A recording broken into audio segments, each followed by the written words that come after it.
अस्सलाम वालेकुम व्यूअर्स, रहमान यस्मैन मेरे सोशल मीडिया चैनल में आप सब लोगों को खुशामदीद। और आज इंफोटेनमेंट की इस सेगमेंट में हम बात करेंगे सुकूत बगदाद से लेकर सुकूत ढाका तक, और अभी तक जो है हम मुसलमान जो है क्यों दूसरे ममालिक से, दूसरे मज़ाहिब से क्यों पीछे होते चले जा रहे हैं। क्या वजूहात हैं कि आज सऊदी अरब भी पाकिस्तान के साथ नहीं है, तमाम मुस्लिम ममालिक एक दूसरे से जुदा होते जा रहे हैं। लेकिन इससे पहले कि मैं अपनी वीडियो का आगाज करूं, मेरे चैनल को सब्सक्राइब करें, बेल आइकन को जरूर क्लिक करें ताकि आपको मजीद वीडियोस भी मिलती रहें।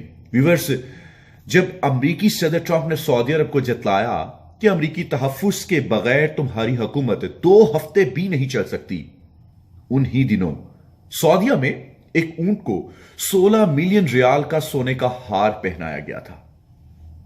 इस्लाम का कितना इबरतनाक मंजर था जब मुतासम बाला अपनी जंजीरों और बेड़ियों में जकड़ा चंगेज खान के पोते हलाकू खान के सामने खड़ा था।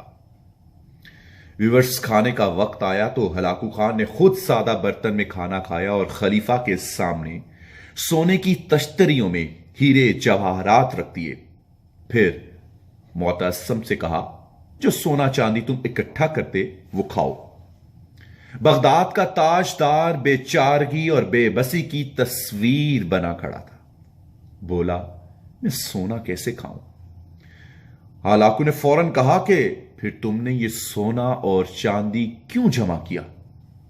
वो मुसलमान जिसे उसका दीन हथियार बनाने और घोड़े पालने की तरगीब देता था कुछ जवाब ना दे सका।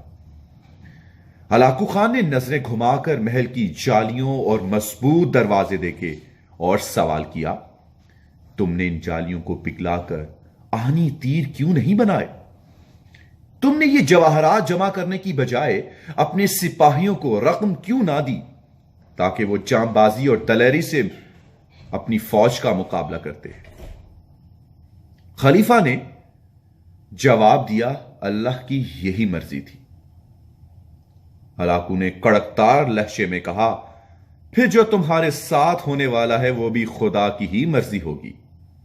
हलाकू ने मुतासम बाला को मखसूस लिबादे में लुपेट कर घोड़े की टापो तले रौंद डाला और चश्मे फलक ने देखा कि उसने बगदाद को कब्रिस्तान बना डाला। हलाकू ने कहा कि आज मैंने बगदाद को सफाई हस्ती से मिटा डाला है और अब दुनिया की कोई ताकत इससे पहले वाला बगदाद नहीं बना सकती। और व्यूअर्स, ऐसा ही हुआ। तारीख तो फतुहात गिनती है, महल, लिबास, हीरे जवाहरात और अनवार शाम के लजीज खाने नहीं गिनती। व्यूअर्स, जरा तसव्वुर करें, जब यूरोप के चप्पे चप्पे पर तजर्बा गाहें और तहकीकाती मराकिज कायम हो रहे थे, तब यहां एक शहनशाह दौलत का सहारा लेकर अपनी महबूबा की याद में ताजमहल तामीर करवा रहा था। और इसी दौरान बरतानिया का बादशाह अपनी मलिका के दौरान डिलीवरी फोत हो जाने पर रिसर्च के लिए किंग एडवर्ड मेडिकल स्कूल की बुनियाद रख रहा था।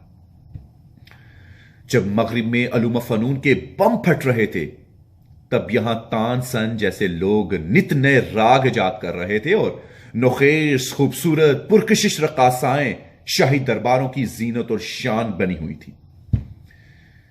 अफसोस सद अफसोस, जब अंग्रेजों, फ्रांसीसियों और पुर्तगालियों के बहरी बेड़े बरसगीर के दरवाजों पर दस्तक दे रहे थे, तब हमारे अरबाब अख्तियार शराबो कबाब और रुहबाब से मदहूश हो रहे थे।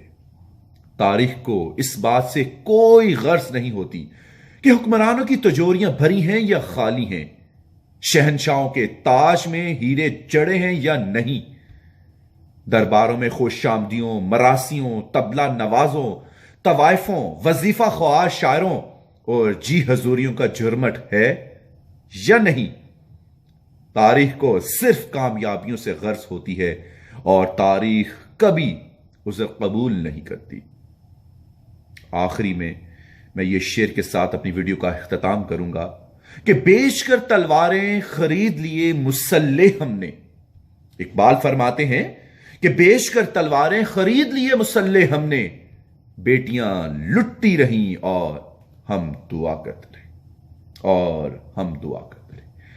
व्यूअर्स, खुश रहें, मुस्कुराते रहें और हमेशा अपने फीडबैक से जरूर अपडेट कीजिएगा। अल्लाह।